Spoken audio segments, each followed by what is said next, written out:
Hello, welcome to another edition of Soccer as We Like It, the Man United direction. First of all, most of us are literally bewildered, baffled. Some of us are not baffled, some of us are not bewildered, some of us just like, I told you so. I'm expecting this to have happened.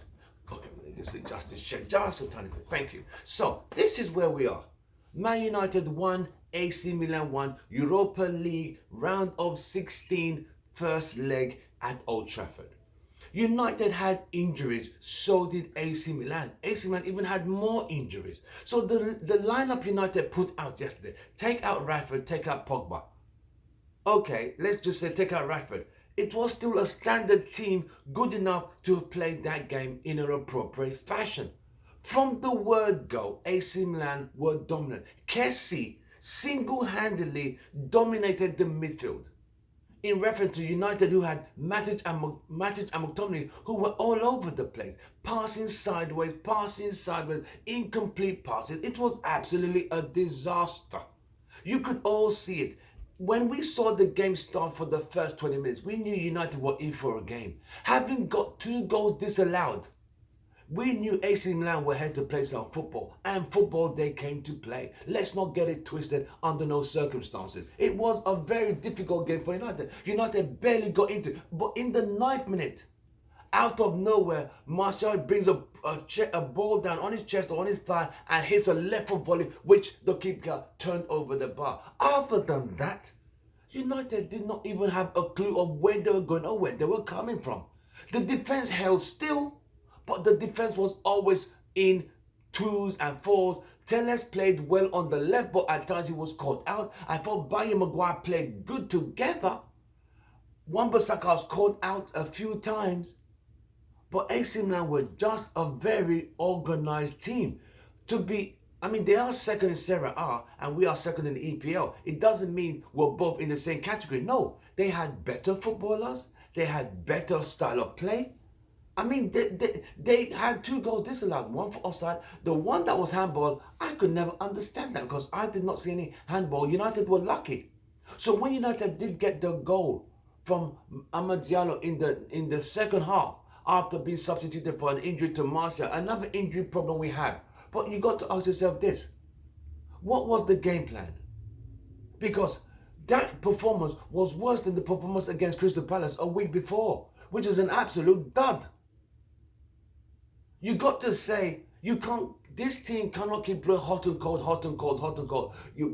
You play a stinker against Crystal Palace, you go beat City, you play AC Milan and don't have a clue what to do.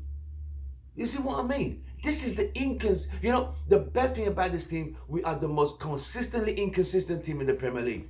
We are very consistently inconsistent, which means we could beat this team this week and draw next week to a stupid team. But AC Milan are not a stupid team. They are a very well organized team. You got to look at the stats. You would thought they were the home team. We were the away team because we sat back. In fact, we didn't sit back. We were pushed back. Then we get a chance. How a captain cannot score from 1 yard, I'm still itching my head like, how do you miss that kind of goal? You have to have a special skill set to miss a goal that close to the empty net. Okay, we had the clearer chances. Then Daniel James, a good cross from Mason, a sitter, empty net. He skied it. That's 3 chances. If United were 3 goals up, I think that game was done. Even if Maguire had scored, I thought the game was over. Because it would have been... No, it would have been... If Diallo's made it 2, it would have been 2-0. And I think at that point, AC Milan would just be trying to get an equalizer after getting an away goal. But now as it stands, it's tightly balanced. AC Milan don't even need to score because they're already through. So you tell me, can this United side go out there and get a win? Go out there and attack? Go out there with attacking formation?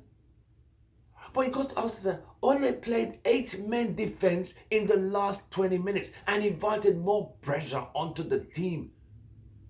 And you know United are not good at set pieces. It's proven. Southampton last season, Sevilla, low crosses into the box. Man City in the Carabao Cup this season, we got knocked out by a set piece. A corner kick again. It's absolutely diabolical and shambolic, to say the least. Because at this point, you have to ask yourself, what do we learn at set pieces? You had, what was it, Keja running away to get the ball, and Matic standing and letting it go past, and McTominay not reacting. But that ball was headed straight at Dean Henderson, and he messed it up. You want to be number one keeper for United, you got to be doing better than that, because absolutely yesterday, that was just not acceptable. Last minute, this was Everton all over again. How many more set piece goals are we going to concede? That is the reason why we cannot win a league title. That's the reason why we cannot win semi-finals, because the defense always is inconsistent, unaware, lack of vision, lack of man marking. A guy runs, you run with him. You see what I mean? This is simple educational, basic defensive training. So you ask yourself, why are the same mistakes being repeated over and over, but a different game? It's like saying same shit, different day. Pardon my language, but this has got to a point whereby United fans are just getting so frustrated. But guess what? They unveiled a director of football, a technical director, director of negotiations. We need centre backs. We need attacking midfielders. We need a central Matic is done. Matic is finished. I mean, him and McTominay couldn't have been more poor yesterday. They were absolutely piss poor. I mean, diabolical. I don't know what this guy couldn't have seen, that it's not going to work. I thought Bailly and Maguire played very well, apart from that spectacular miss he made from 1 yard, that I would never understand how a son could miss that kind of goal. But other than that, him and Bailly played well together at the back defensively.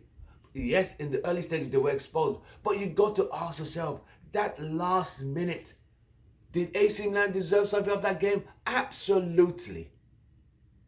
The AC Milan deserved something from that game, because they were the better team, better ideas, but they lacked the finishing in front of goal, because they would have put us to the bed in the first 20 minutes of the game. Honestly, wholeheartedly. I'm a United fan and have been for 40 years and will always be. But you got to understand, it is what it is.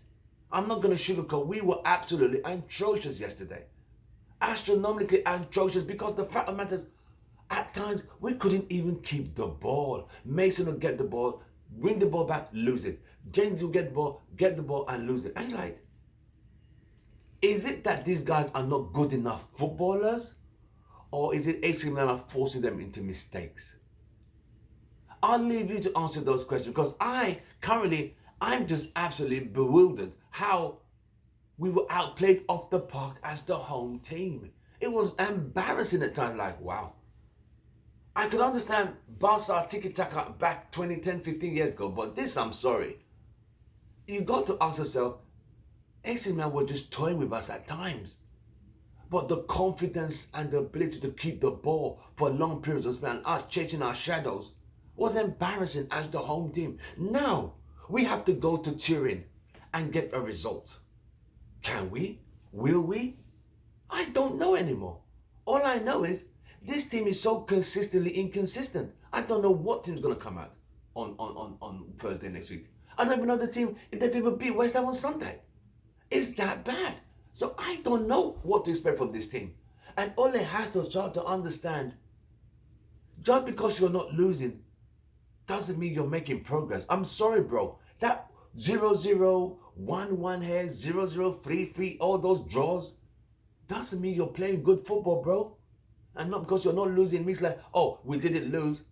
AC Milan should have caned us. I swear to God, they should have beaten us. We were lucky. 2 goals they got disallowed. Especially the second one, which was, I thought that was a beautiful goal, a beautiful volley. And again, the guy was left on his own to volley the ball. Drop your comments, tell us what you think. Don't forget to subscribe. We're trying to get to our 4,000 subscribe target. Don't forget to share our videos and tell us what you think about the disaster of yesterday. Can United win in Turin? Mata, Marshall, Rafford, we had on his press conference today, we don't even know who's going to be back or who's not going to be back. See what I mean? So this is the dire strait we're left in. Absolutely messed. This is a mess. We really need a central defensive midfielder. We had two central CDMs yesterday who couldn't even pass their way out of a one-way road. It was that bad. But Ole is the manager. He honestly cannot just say this is good enough, because it's not. It really is disappointing and poor football. If you're saying United's legacy is built on attacking football, the last couple of games, you got to say, do we even know what attacking means? We could say we don't have the players, but the system, this is no different from Jose Mourinho's style of football. I'm not being negative now. I'm being honest. It's just really disappointing. But I see you guys on Sunday for the game against West Ham. Can we beat West Ham? I would hope we can. But David Moyes, they are playing some really good football, and I could see them giving us a very tough game. But I don't even know who's going to be ready. Cavani, Pogba, Marshall. I don't even know if any of them are going to be ready. So, till then, I'll see you guys on the other side. From me, Tim Russell, goodbye and good night. Don't forget to subscribe. See you soon.